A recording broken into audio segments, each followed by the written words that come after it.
Hi friends, మా videos మీకు నచ్చితే మా ఛానల్ని సబ్స్క్రైబ్ చేసి బెల్ ఐకాన్ నొక్కండి. Thank you. హాయ్ ఫ్రెండ్స్, నిరుపేద కుటుంబంలో జన్మించి కోనమాతాజీగా దివ్యమాతగా పిలువబడే గొప్ప యోగిని చరిత్ర రెండో భాగం చూద్దాం. ఒకసారి ఆశ్రమంలో తమలపాకుల కొరత వచ్చింది. ఆ ఆశ్రమంలో ఉండే ఆవు తమలపాకుల తోటకు వెళ్ళి అరవసాగింది. ఆ రైతు తమలపాకుల కట్టలు మెడలో వేసే వరకు అక్కడి నుంచి కదలలేదు. అలాగే ఒకసారి బెల్లం కొరత వచ్చినప్పుడు ఆ ఆవు దుకాణానికి వెళ్ళి బెల్లం ఇచ్చే వరకు కదిలేది కాదు. ఒకసారి ఒక బస్సు డ్రైవర్ ఆశ్రమంలోని ఆవు ఇంకొక ఆవుతో కలిసి ఒక చిరుతపులిని వెంటబడి తరమడం గమనించాడు. అంజనాదేవి గారిని దర్శించి పిల్లలు కలిగిన వారు ఎందరో. ఎవరైనా పిల్లలు లేక అమ్మను దర్శిస్తే అమ్మ ఆ దంపతులను పుష్కరిణి దగ్గరకు తీసుకువెళ్ళి పూజ చేయించి ఒక కొబ్బరికాయ కొట్టేవారు.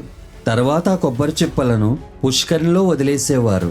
అలా చేసి నీళ్లపై చేతులు ఉంచేవారు.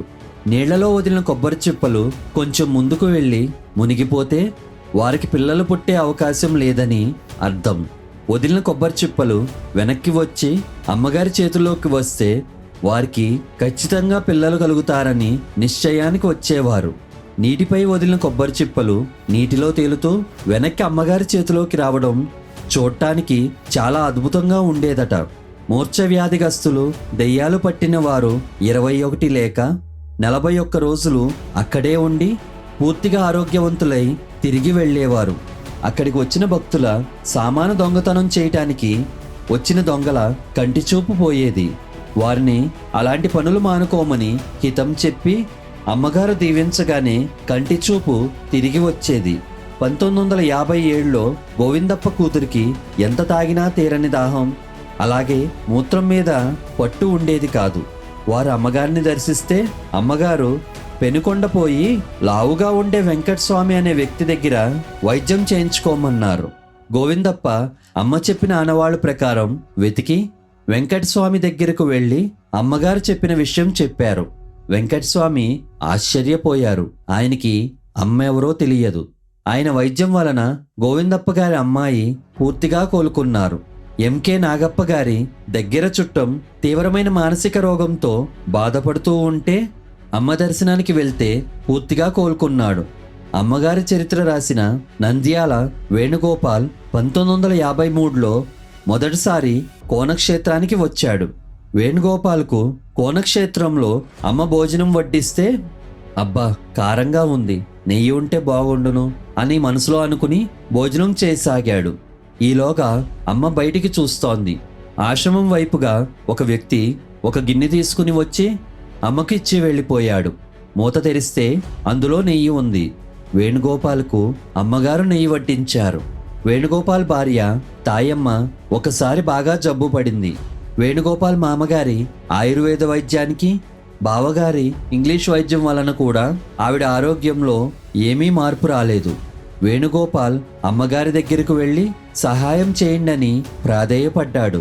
అంజనాదేవి అమ్మ పాండురంగస్వామి గుడిలోకి వెళ్ళి 2 నిమిషాల తర్వాత బయటకు వచ్చి వేణుగోపాల్తో, నీవింటికి వెళ్ళేసరికి నీ భార్య పూర్తిగా నయమై ఉంటుంది, నీతో చాలా సంతోషంగా మాట్లాడుతుంది అని చెప్పారు. ఇంటికి తిరిగి వచ్చేసరికి వేణుగోపాల్ భార్య అమ్మ చెప్పినట్లే పూర్తిగా ఆరోగ్యవంతురాలై ఉండడం చూసి వేణుగోపాల్ ఆశ్చర్యపడ్డాడు. ఆయన సమయం దొరికినప్పుడల్లా అమ్మగారి దర్శనానికి వస్తూ ఉండేవాడు.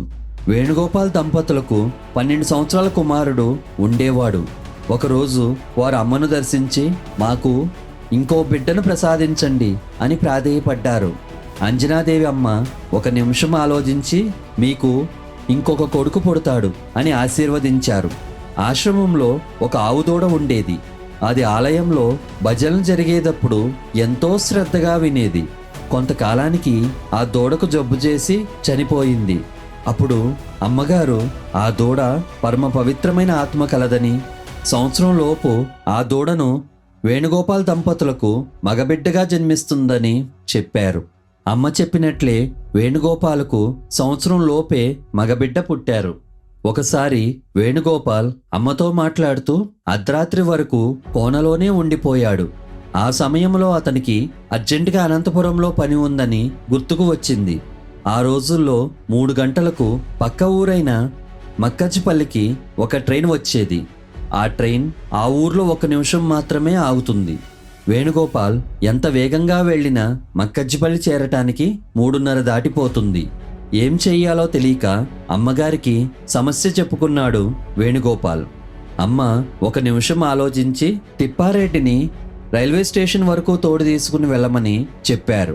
వారిద్దరూ ఎంత వేగంగా నడిచినా రైల్వే స్టేషన్ చేరేసరికి 4:15 అయింది. తిప్పారెడ్డి పరుగున వెళ్ళి ఒక టికెట్ కొనుక్కు వచ్చి వేణుగోపాల్కి ఇచ్చారు.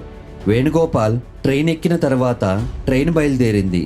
ఆ రోజు ట్రైన్ 3 గంటలకే అక్కడికి వచ్చింది. కానీ అంతుబట్టని ఇంజిన్ సమస్య వలన వేణుగోపాల్ ఎక్కే వరకు కదలలేదు. వేణుగోపాల్ చాలాసార్లు అమ్మగారిని హైదరాబాద్లో తన ఇంటికి విచ్చేయమని ప్రాధేయపడేవాడు. ఆయన కోరికను మన్నించి అమ్మగారు 1957 విజయదశమికి హైదరాబాద్లో వేణుగోపాల్ ఇంటికి వచ్చారు. అంజనాదేవి గారు హైదరాబాద్లో వేణుగోపాల్ ఇంట్లో ఉన్నప్పుడు ఒకరోజు అనుకోకుండా కొందరు భక్తులు భోజన సమయానికి వచ్చారు. ఇంట్లో 5గురికి మాత్రమే భోజనం సిద్ధం చేసి ఉంది. అందరికీ భోజనం పెట్టమని అమ్మగారు చెప్పారు. తాయమ్మకు ఏం చేయాలో అర్థం కాక సమస్యను అమ్మగారికి చెప్పారు. అంజనాదేవి అమ్మ ఆవిడతో గిన్నెలోకి చూడకుండా వడ్డించమని ఆదేశించారు. 15 మందికి తృప్తిగా తిండి వడ్డించాక కూడా ఆ గిన్నెల్లో ఇంకా తిండి మిగిలింది. ఒకసారి వెంకటగిరి పాళ్యం పరిసరాల్లో వర్షాలు లేక కరువు వచ్చింది.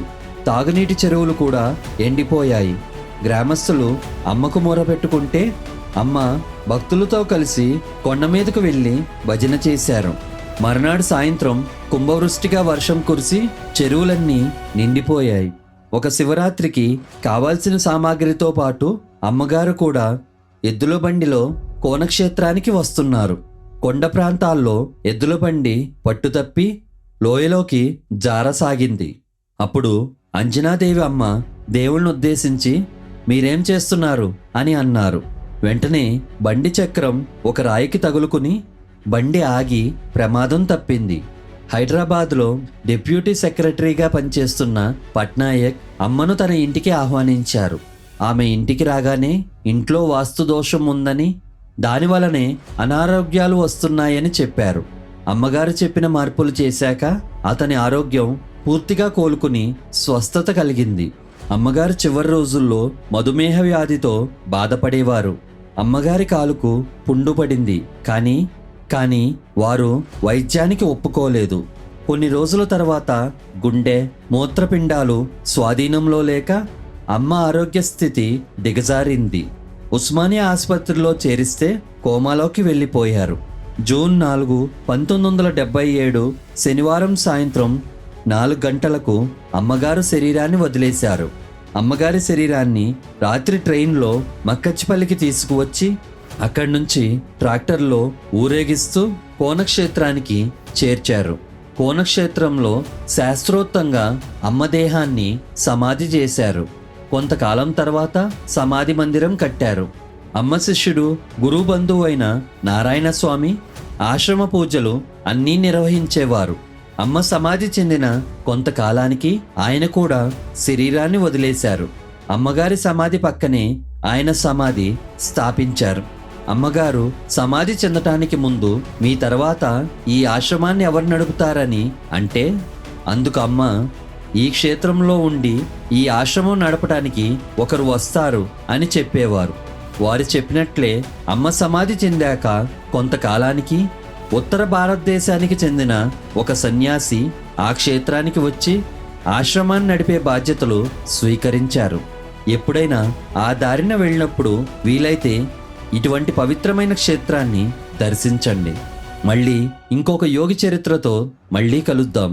Bye friends.